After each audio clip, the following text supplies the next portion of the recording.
Hello, my name is Conrad Stetznegger, and I am preparing this video analysis of some of my insights and breakdowns of watching the second half of the Jazz Clippers Game 6. I gave myself this assignment with the scenario being, pretend that there was going to be a Game 7, and that your job as a video intern helping the coaching staff is bring some ideas to present at the coaches meeting for the Game 7 coming up in 2 days. So what I did is I tried to watch through the film to see what things can the Jazz be more in control of that I can present as potential ideas for the coaching staff to bat around and consider for the next game. So what I've done is I found a few themes, and I've prepared some video clips of those different themes to kind of talk about some ideas for the coaches to consider. The second theme was something I saw a lot more commonly, I'll probably spend a little more time on, is defensive assignments and rotations, maybe some options to slow down the corner three in the next game. So in the second half, the Jazz strategy was sound. If they're playing 5 out, let's leave their worst shooter open if we have to leave somebody open. Sadly, Terrence Mann started hitting those, and I think there were some things which I'm sure were already considered. Now, I do want to throw a qualifier out there. Obviously, I know the coaching staff has probably already seen all these things, knows all these things a million times, so I don't want to presume that I'm telling anyone anything they don't already know, but I just wanted to give an example of what I think are my ability to see and pull things out of a film to be able to help pitch in where needed on a staff as a video analyst. So on this one, Paul George off the drive. Royce has decent position on him, but I think Rudy does need to come help, or it's going to be a foul or an and one, or maybe just a bucket. Gets the kick out to Mann in the corner here. Now, in this case, I think had Don known this was coming, he could have slid over and got onto Mann. So Don slides to the corner. Then Bogdanovic slides to Batum for that obvious pass coming next. And Royce, now that he's passed off in the paint, his man, gets back out to Morris to defend that shot. So I think that triangular rotation could help slow down those wide open corner threes. I've got a few more examples of this. Here's another one. Reggie Jackson's able to bully ball in. Rudy comes to help. And again, there's that just easy pass to the corner, which I think at this point probably makes more sense for Don to scramble to the corner, Bogey to slide over onto Batum, and then either Royce is going to Morris or Clarkson can pass off Reggie Jackson to Rudy and get out here to the top of the key to slow down Paul George's three, knowing that Rudy's there waiting in the paint if he needs help. Another one here. So the Jazz actually see a similar setup, a lot of pick and roll here. They get that corner. This one goes a little better because on that initial pass, Bogey shows just enough to make Mann think, and he makes the pass over to Morris, which Bogey is able to get there to contest. And the Jazz, I mean, he can make that shot, but at least that's a contested wing three instead of a wide open corner three, which we have a lot less expected points on that shot attempt, just from the math, and the expected points aren't there. So in this next example, we're going to see that Reggie Jackson gets by, but Don plays this pretty well. Passes Reggie off once Rudy comes to help, gets out to that corner to help Mann, and that two-man game is pretty well defended there.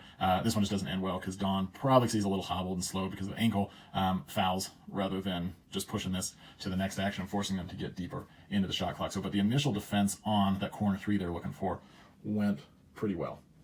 The last example here, before I'll stop belaboring these rotation options here. This play I was watching actually gave me an idea I wanted to throw out there for a potential modified zone. So we're starting out man. Rudy's guarding the corner, but he obviously wants to be in the paint. That's where he's the most effective. That's why he's a 3-time Defensive Player of the Year. Bogdanovic sees that what they're trying to do, he's getting in to want to help Conley in case Paul George is going to try and bully him. Rudy's now over there. And for a second, we kind of end up in a little bit of a shell zone. Rudy's down in the paint, and there's 4 guarding the perimeter. Now, in this case, the result turns out badly. Beverly somehow hits this shot. I still will take those odds, I think, of probably one of their worst three-point shooters shooting a contested three-pointer from the wing rather than an open three-pointer from the corner.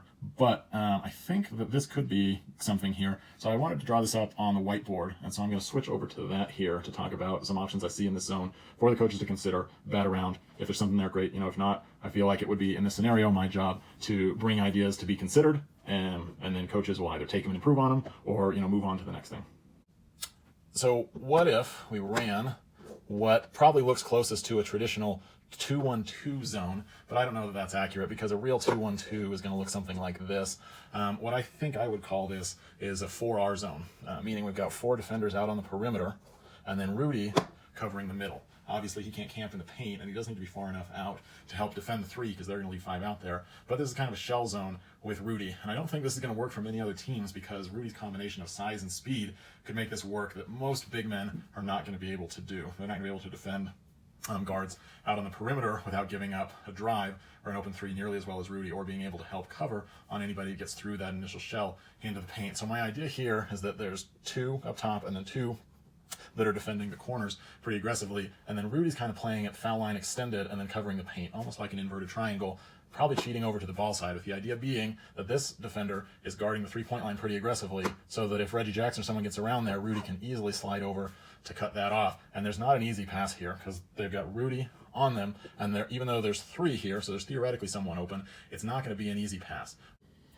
So I tried to find a couple examples where I think that for our zone, that shell zone with Rudy defending the paint, but him camping out at the free throw line, being at the elbow on either side where the ball is. And this is one that occurred with 9 minutes left in the fourth, where what the Clippers are doing at this point, they're just going ISO, trying to either get past their man or draw Rudy out so they can get the open corner 3. So here Reggie Jackson goes quickly enough that it's fast enough and away from Rudy that he can't get all the way over to help. So I wonder if we were in that 2-1 zone, 2-1-2 modified zone, that 4 shell with Rudy zone, what it would look like at this point right here if Bogdanovic and Rudy were switched. So Bogdanovic is playing the corner and Rudy's at his spot. Now he would probably be at the left elbow right behind Donovan.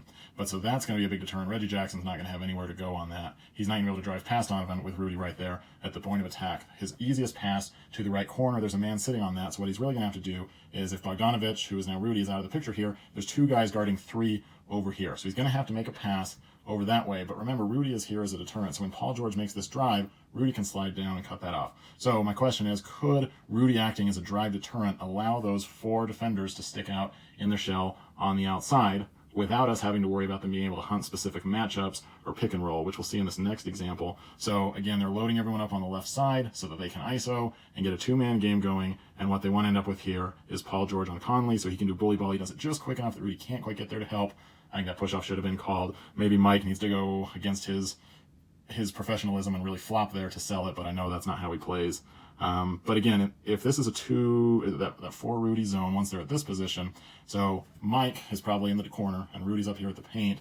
Royce passes him off, and I don't think that drive's going to go anywhere. And again, they're having to pass around the paint where there's 4 guys defending 5. They're going to have to slide around, but they've got Rudy to help pressure any drives and cut off any cross-court